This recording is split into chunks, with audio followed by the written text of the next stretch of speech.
Hey, Joe from Boulet's Garage. So it's always a good idea if you're going to buy a used car, if you can, to get one certified. But how do you know it's been truly certified? You really want to make sure it's truly certified before you write that check. I'm going to tell you why next.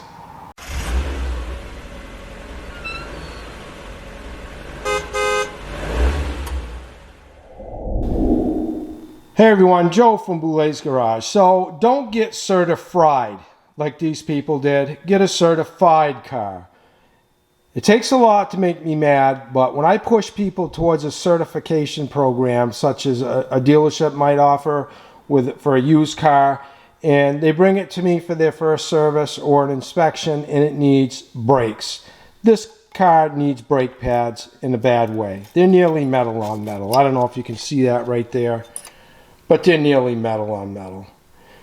So if you are going to buy a car and you're told that it's certified, get the paperwork, bring it to your mechanic, have it verified, because you buy a certified car, you shouldn't have to do anything to that car for the first year but rotate the tires and do oil changes. That's my 2 cents. Get a certified car, don't get certified. Anyway, until next time, I hope this video has helped you and helps you avoid getting taken. Have a good night.